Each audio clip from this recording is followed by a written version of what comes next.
Top tips for traveling and racing, what I learned from my last race, and should Copenhagen be your next Hyrox race?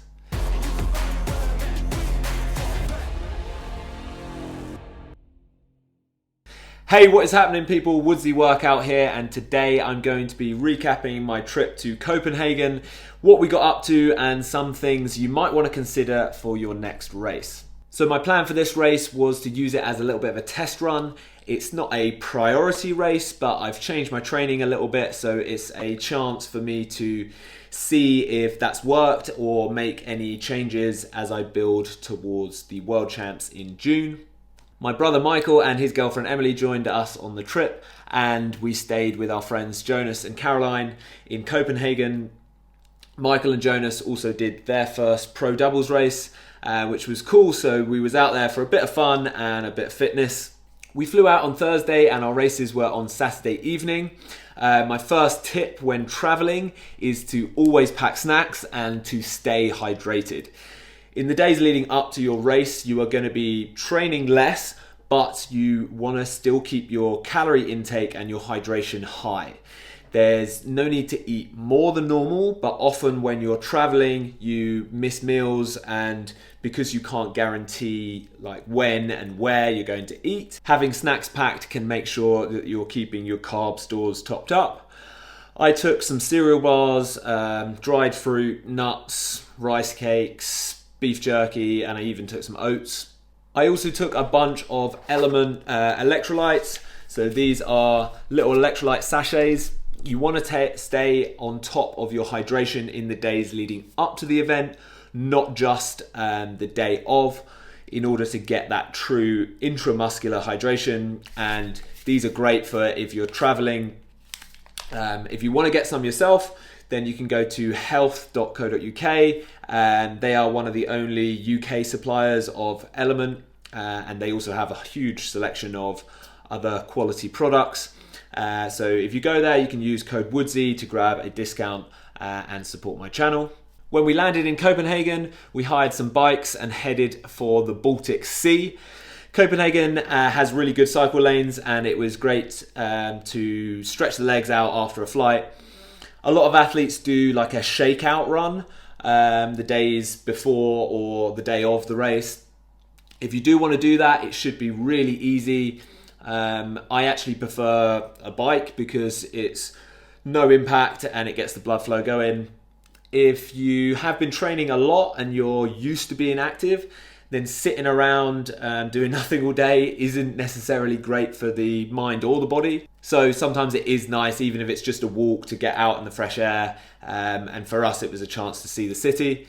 The other thing that got the blood pumping was jumping into freezing cold water.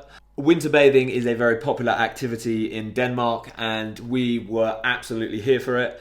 Michael has been on a bit of a cold streak for quite a while now, so he was in there every day. I got in twice, but I managed to dodge day 2 by crossing the slack line of terror without falling in. So I was quite happy with that.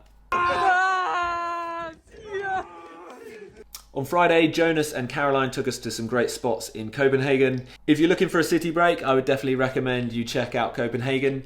And Caroline also has a YouTube channel if you want more info on places to go in the city. Saturday was race day. Our race wasn't until the evening, so in the day we took it nice and easy. In the morning we went to a cafe for breakfast. I had a traditional Danish breakfast. This worked quite well because it had like a nice amount of carbs, a little bit of fat and protein. I often get questions on what to eat if you're racing in the evening or the afternoon, and I like to work back from your race time. I recommend that your last meal be at least 3 hours kind of before your warm-up time, and it should be something that's easy on the stomach and carbohydrate based. Protein is mainly used for recovery, so it isn't needed before your race, and then fats are for much longer duration events and they slow digestion down, so it's best to take fats out as you get closer to your race. I always opt for oats when I'm traveling. I bring oats with me and then I just need to add milk. I also top it with a bunch of honey, and that provides natural simple sugars which are quick to digest. After that, I managed to chill out for a little bit. Noise cancelling headphones and a decent eye mask, also good essentials for race day. And then it was time to send it. The race for me went well. I have been focusing a lot more on my running in my last training block, and it was the best I felt running.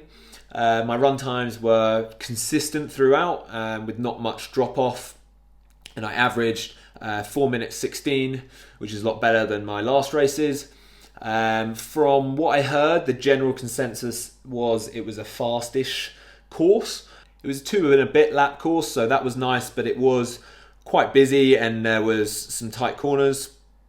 I found the sled push was hard. I was like 30 seconds slower than my most recent race in London. There was a couple of guys I knew that were in my heat, so we had a good bit of kind of back and forth throughout, which was quite fun because I normally just find myself kind of lost in the mix.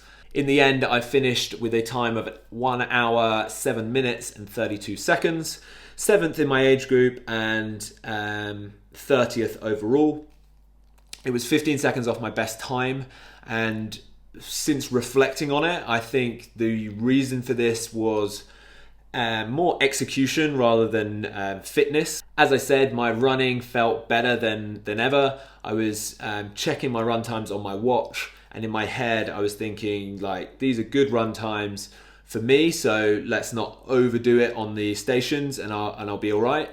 But in the end, I think I probably just settled a bit too much on the stations and I didn't push to those real limits. I did try and make a last kind of heroic blast on the wall balls, but I think that also backfired.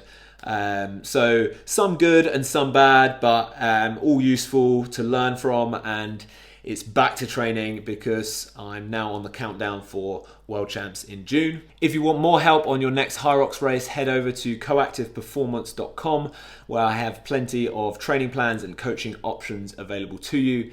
Anything else, you can reach me on Instagram at WoodsyWorkout, where you can find tips and tricks on all things health and fitness. Until next time, peace.